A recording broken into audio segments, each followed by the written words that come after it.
Good morning. It is Monday, March 11th, 2024. I'm Thomas Caldwell of the Aurelian Column, and this is the Monday Morning Report. Okay, Joe Biden's State of the Union address. Everybody was commenting on it, which is why I decided not to just go in and talk about it. I think that people need to listen to it for themselves. And I mean listen, don't watch it. One of the things we learned in 1960 with the Kennedy-Nixon debate is that people who heard the debate on radio thought that Nixon won, and people who saw the very well choreographed John F. Kennedy on TV thought that he won. It's very important to hear what people are saying. And I would recommend going up and getting a complete copy of the entire address. You can get it on C-SPAN and of course, YouTube, there's many sources. Make sure you get one that no one's commenting on. And close your eyes and just listen to the whole thing. Take the time to do research. What you're going to do is hear the man's tone. You're going to hear the man's, what he's actually saying, the message he's giving. And you're also going to hear all the cheering section work going on, all the erupts of applause that happened every couple of minutes. And it was quite obviously very orchestrated and as fake as a $3 bill. Please take the time to listen to the address in its entirety, especially since it happened several days ago and now you can compare it to reality a lot better. Prove that you can do the research that a lot of you say you can, especially if you fancy yourself a Democrat and hate Trump just because it's what you're told you have to do. Oh, and I found Joe Biden's very brief comments on artificial intelligence most interesting, but I will leave it to you to hear them for yourself and figure out what he was talking about. Now, contacting the people in Congress. I got questions in my last comments about contact the members of the Senate and how to properly do that.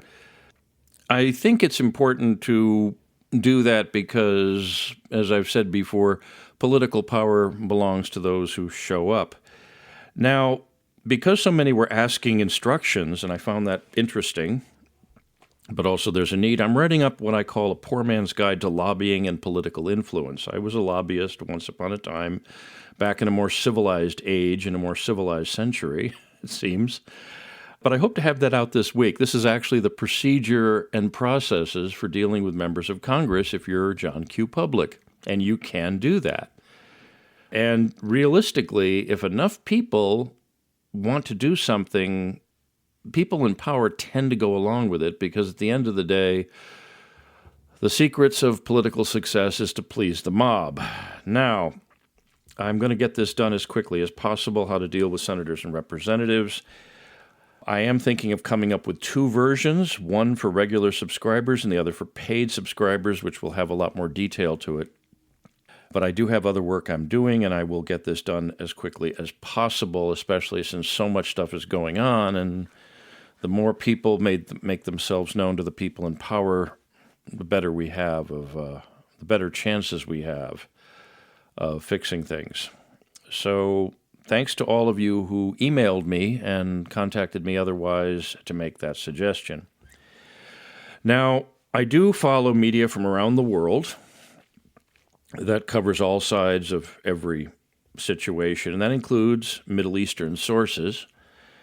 And it's important to note that the mainstream media in other parts of the world also have a narrative they peddle and are just as biased as what you see on American TV, and more so in some cases. But I have noticed they are covering all the pro-Palestinian protests around the world. They seem to still be going strong.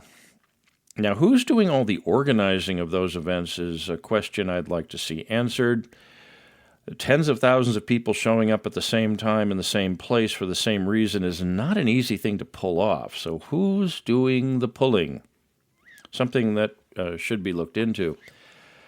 Now, one particular protest that occurred recently, and I thought it was one that was very significant, more significant than is being played up, is the destruction of a painting of Lord Balfour at Cambridge University in England.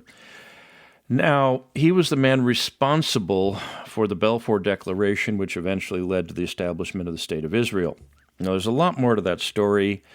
and it would be far too lengthy to go into it here. I'd urge everyone to research that for yourself, Balfour and the Balfour Declaration.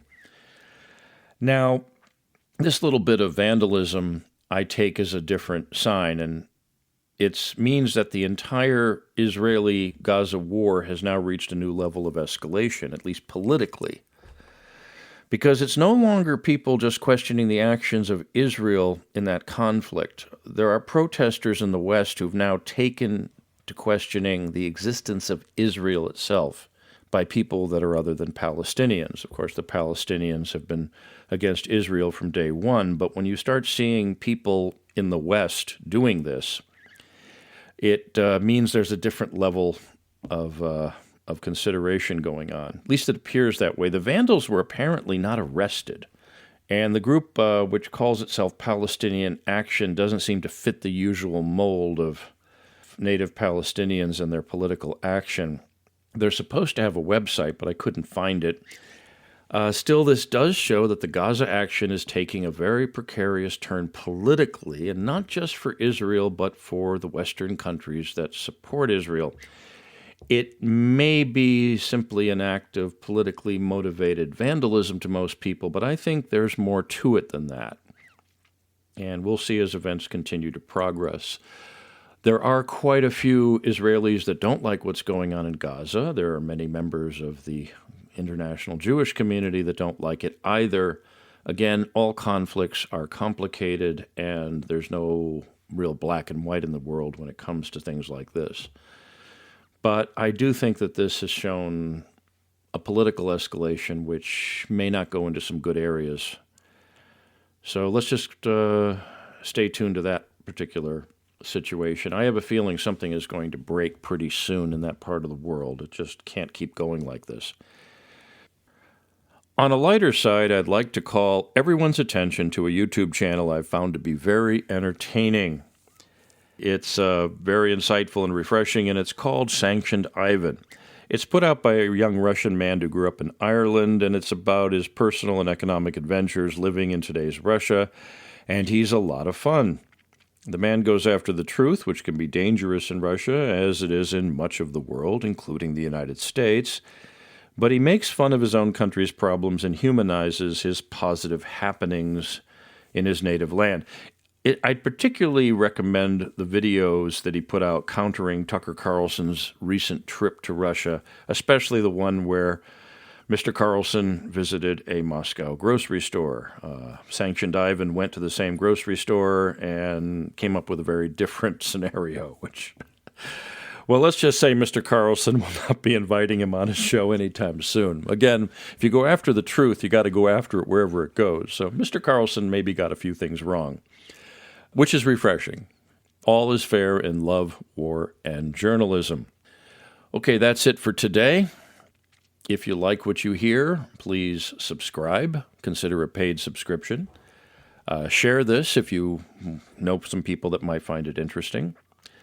I can be reached at feedback. I welcome messages. Feedback at aureliancolumn.com. That's the email address. Feedback, one word, at aureliancolumn.com. I also have a X account, which used to be called Twitter. We got to start coming up with something better to say than X, formerly Twitter. But I'm up there, and my handle is MICCAMPEN. That's MICCAMPEN. And I will be putting out things as much as I can, as often as I can. But thank you for your support, and thank you for listening. Anyways, that's it for today. Be good, be safe, be vigilant, and good day.